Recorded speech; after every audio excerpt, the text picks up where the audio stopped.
கிரீடத்தின் ரகசியங்கள். கிட்டத்தட்ட 4000 வருடங்களா ராஜாக்களும் ராணிகளும் அவங்களோட நாட்டை வெற்றிகரமா ஆட்சி செஞ்சுட்டு வந்தாங்க. தங்களோட வாரிசை தேர்ந்தெடுக்கிறதுல அவங்க ரொம்ப உறுதியாவும் இருப்பாங்க. சங்கரல் அரசாங்கத்திலயும் இப்போ அதே நிலைமைதான். இப்போ ஆட்சி செஞ்சிட்டு இருக்கிற ராணி எலெனோரா இந்த ராஜ்யத்தை தன்னோட பொன்னான இளவரசி சிலியாக்கு கொடுக்கறதுக்கு ஏற்பாடு செய்யறதுக்கு பதிலா அவங்க தூக்கத்துக்காகவே நேரம் செலவழிச்சிட்டு இருக்காங்க. எல்லாரும் வெளியே போங்க.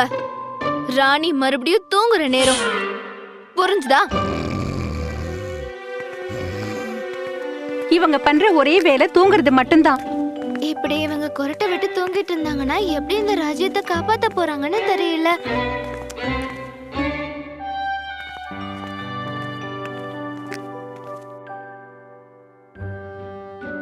நேரா நிமிர்ந்து நில்லுங்க இளவரசி சிலியா. நெஞ்ச நிமிர்த்தி முகத்தை உயர்த்தி பாருங்க. தயவு செஞ்சு நீங்க மனப்பாடம் பண்ண வார்த்தைகளை அப்படியே ஒப்பீங்க. ராஜா குடும்பத்தோட வாரிசா எங்க அம்மாவோட இளவரசி பட்டத்தை ஏத்துக்க நான் பெருமைப்படுறேன். இல்ல இப்ப நீங்க இளவரசியா தான் இருக்கீங்க. உங்க அம்மாவுடைய ராணி பட்டத்தை தான் நீங்க ஏத்துக்க போறீங்க. ராஜ்யத்தின் வாரிசாக எங்க அம்மாவோட பட்டத்தை ஏத்துக்கிட்டு சாங்கிரேலோட ராணியா குவீன் சீலியா பதவி ஏற்க பெருமைப்படுறேன். ரொம்ப சிறப்பு. இப்போ என்னென்ன கேள்விகளை கேட்க போறாங்கன்னு பாப்போம். அதுக்கான பதில்களையும் நாம பயிற்சி எடுப்போம்.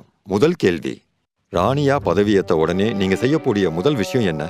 நான் இந்த அரண்மனையில வேலை செய்யற எல்லாருக்கும் சம்பளத்தை அதிகப்படுத்த போறீங்க இளவரசி.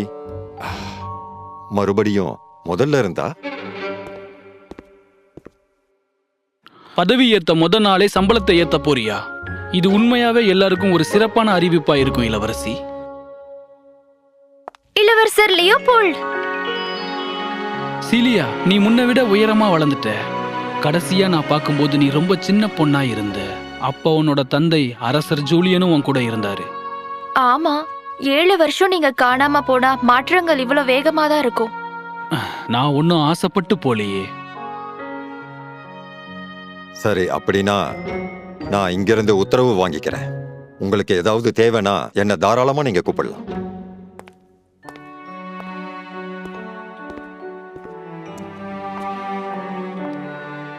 நீ உண்மையா இங்கேயே தங்க போறியா? நீ இல்லாம நேரமே போகல. நம்புறியோ இல்லையோ, நாடு கடத்தல் காலம் முடிஞ்சிடுச்சு. எல்லா தண்டனைகளுக்கும் கண்டிப்பா முடிவுன்னு ஒண்ணு இருக்கும் இல்லையா? எல்லாம் முடிஞ்சு நான் திரும்ப வந்துட்டேன். எனக்கு தெரிஞ்ச வரைக்கும் உங்க அம்மா தான் என்ன நாடு கடத்தப்பட்டதுக்கு காரணம்னு நினைக்கிறேன். சமீபத்துல நான் கேள்விப்பட்டதெல்லாம் அப்படிதான் இருக்கு. அவங்களுக்கு உடம்பு சரியில்லை. எந்த மருத்துவம் பார்த்தும் அது வேலை செய்யல. அதனாலதான் அவங்க பகல்லையும் அதிக நேரம் தூங்கிட்டே இருக்காங்க. அவங்க சீக்கிரம் குணமாகணும்னு நான் ஆண்டவனை வேண்டிக்கிறேன். உன்னோட பதவியேற்பு விழாவுக்காக அரண்மனையில உன்னை தயார்படுத்திக்கிட்டு இருக்காங்க. ஆனா உங்க அம்மா பதவி ஏற்கும்போது இந்த மாதிரி எந்த தயார்படுத்தலும் இல்ல. ராணி வாழ்க. ஆமா, வாழ்க. ராணி நீண்ட காலம் வாழணும். ஆனா நான் இப்போ ஒரு கெட்ட செய்தியோட தான் இங்க வந்திருக்கேன். அதை சொல்றதுக்கு உன்னோட அனுமதி வேணும். பரவாயில்ல, சொல்லுங்க. என்ன மன்னிச்சிடு, நீ அரசோட வாரிசு கிடையாது. உனக்கு முன்னாடியே ஒரு வாரிசு காத்துக்கிட்டு இருக்காங்க. என்ன பைத்தியக்காரத்தனம்! அவங்களுக்கு நான் ஒரே வாரிசு. அந்த இடத்துலதான் நீ தவறுதலா புரிஞ்சுகிட்ட. நீ மட்டுமே அவங்களோட வாரிசு கிடையாது. எனக்கு பதிலா நீ பதவி ஏற்க ஆசைப்படுறியா? சொல்லு. துரோகம், நாட்டுக்கே துரோகம் செய்யற வீரர்களே! இது எல்லாமே இன்னும் கொஞ்ச நாளைக்கு தான் இளவரசி. இது எல்லாம் ஒரு முடிவுக்கு வரும். எல்லாத்துக்கும் ஒரு கணக்கு இருக்கு. ராணிக்கு நடந்த மாதிரியே என்கிட்ட இருந்து பதவியை பறிக்க முடியாது.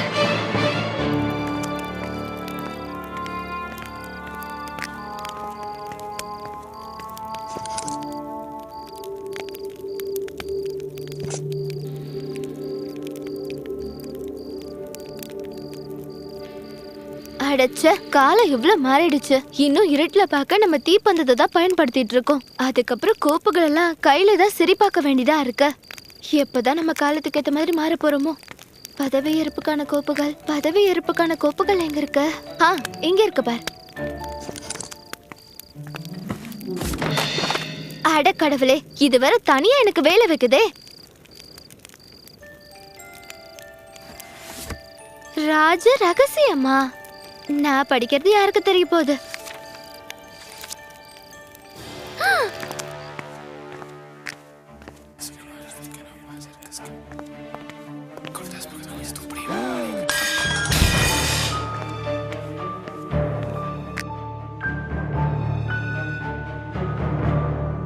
பிரின்சஸ் சீரியா தவறான வாரிசு. உண்மையாவே அவளுக்கு ஒரு அக்கா இருக்கா? ஏன் அறைக்குள்ள வந்து என்ன பத்தி வதந்தி பேச எவ்வளவு தைரியம் இருக்கும்? இந்த அரச பதவிக்கு தகுதியானவன் நான் மட்டும்தான். என்னோட உரிமையை கேள்வி கேட்க நான் விட மாட்டேன். வெளியே போங்க.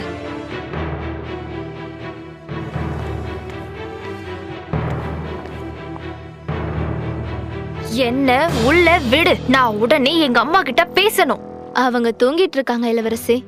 நான் அவங்க கிட்ட பேசியே ஆகணும் இப்பவே.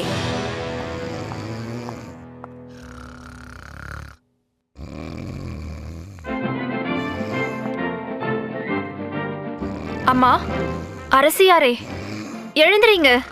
அம்மா. சொல்லு, யார் இந்த பக்கம்? என்ன இதெல்லாம்? ஓ, சீலியாவா? ஆமா, நீ எதுக்காக இங்க வந்திருக்க? மதிய சாப்பாட்டுக்கு நேரம் ஆயிடுச்சா? இல்லம்மா, ஒரு முக்கியமான விஷயத்த பத்தி உங்ககிட்ட நான் பேசணும். ஒரு வதந்தி பரவுது. நிகழ்ச்சியை பாதியில் நிறுத்தியதற்கு மன்னிக்கவும். தற்போது ஒரு முக்கிய செய்தி வந்திருக்கிறது. இது அரண்மனையிலிருந்து வந்த செய்தி. இளவரசி சீலியா இந்த நாட்டோட உண்மையான வாரிசு இல்லைன்னு வதந்திகள் பரவுது. 7 வருஷத்துக்கு முன்னாடி நாடு கடத்தப்பட்ட அரசியோட உறவினர் திரும்ப வந்ததுனால இந்த கேள்விகள் எழும்புது. இளவரசி சீலியாவுக்கு முன்னாடி ராணி எலனோராவுக்கு மற்றொரு குழந்தை இருக்கிறதா தகவல்கள் வெளியாயிருக்கிறது. இதை பற்றிய தெளிவான செய்திகள் மாலை 5 மணி செய்தியில் விவாதிக்கப்படும்.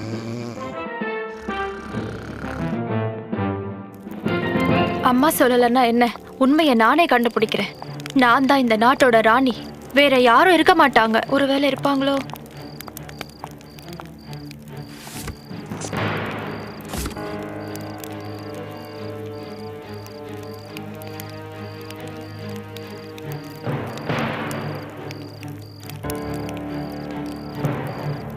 அம்மா, என்ன வேலை செஞ்சிருக்கீங்க?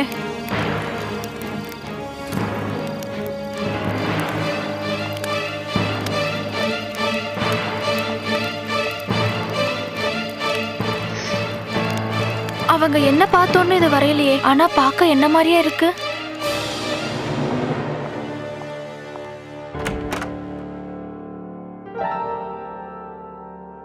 அது அருளியா. இனி உங்ககிட்ட இருந்து மறைக்கிறதுல எந்த பயனும் இல்ல. அவ உன்னுடைய சகோதரி ஒரு தீ விபத்துல இறந்துட்டா. சகோதரியா? இது அருளியாவோட இன்னொரு புகைப்படம். அந்த தீ விபத்து சம்பவத்துல இருந்து இது மட்டும்தான் கிடைச்சது. பாவம், அவ ரொம்ப கொடூரமான தீ விபத்துல அவ உயிரை இழந்துட்டா. இப்ப தயவு செஞ்சு உங்க அம்மாவை நிம்மதியா தூங்க விடு.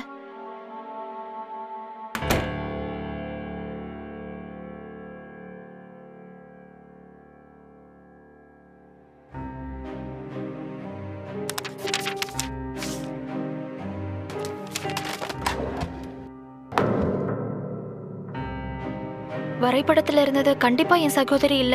அவ என் சகோதரி, அதுவும் என் அக்கா. ஆனா இந்த ரகசியம் இது வரைக்கும் எனக்கு தெரியாமையே இருந்திருக்கு. ஓ கடவுளே.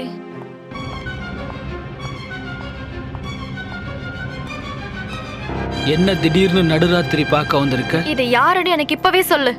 இப்பவே சொல்லு. இளவரசி எலனோராவோட பொண்ணு அரோலியா. இந்த ராஜ்யத்தோட உண்மையான வாரிசு இவங்க தான். ராணி எலனோராவுக்கு பிறந்த முதல் பொண்ணு. இதை ஏன் ரகசிய அறைக்குள்ள மறைச்சு வச்சிருக்கீங்க? எல்லாமே ஒரே காரணத்துக்காக தான்.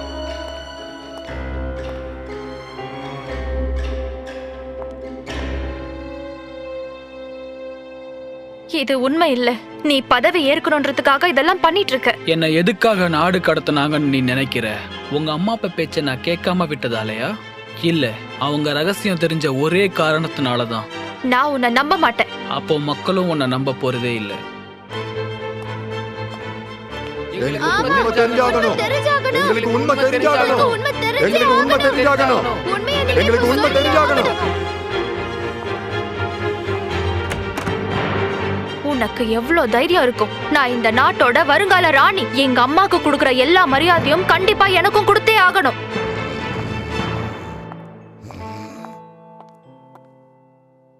வா சீலியா, என்ன விஷயம்? அரசியாரே, தயவு செஞ்சு உண்மையை சொல்லுங்க. யார் இந்த அரோலியா? நான் தவறா இந்த பதவி காசுப்பட்டு இருக்கேனா? சொல்லுங்க. ஓ சீலியா, என் அருமை மகளே, இது நாள் வரைக்கும் இதை மறைச்சதுக்கு தயவு செஞ்சு என்ன மன்னிச்சிடு. உன்னோட கையை கொஞ்சம் என்கிட்ட காட்டு. உன்னோட அப்பா அரசர் ஜூலியனை நான் கல்யாணம் பண்றதுக்கு ரொம்ப நாளைக்கு முன்னாடி நான் ஜோசப்ங்கிற ஒருத்தரை சந்திச்சேன். நாங்க காதலிச்சோம். அரோலியாங்கிற குழந்தை எங்களுக்கு பிறந்துச்சு. அவ ரொம்ப துருதுருன்னு ரொம்ப அழகாவும் இருந்தா.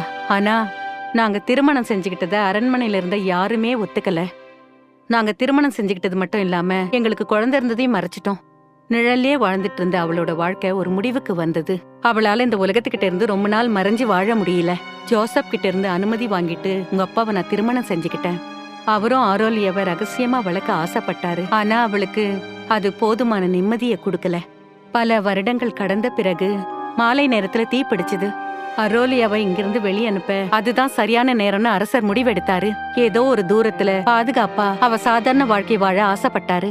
அவளை என்கிட்ட இருந்து பிரிச்சு அவ தீயில கருகி இறந்துட்டதா குரலையே கிளப்பி என்ன நம்ப வச்சுட்டாரு. அதுக்கப்புறம் நான் அவளை பார்க்கவே இல்ல. ஒரு நாள் அவர் என்கிட்ட திடீர்னு வந்து அவ உயிரோடு இருக்கிறதா சொன்னாரு.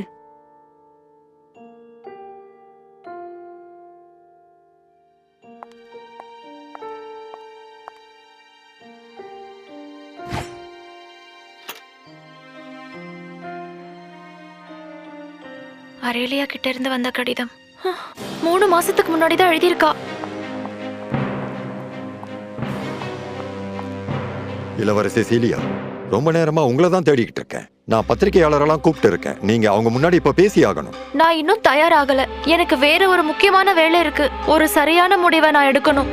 இந்த அரச மகுடத்துக்கு உண்மையான வாரிசு நீங்க தான். சொல்றதை விட வேற எதுவும் முக்கியமான வேலை இருக்காதுன்னு நினைக்கிறேன். அது உங்களுக்கு சொன்னா புரியாது.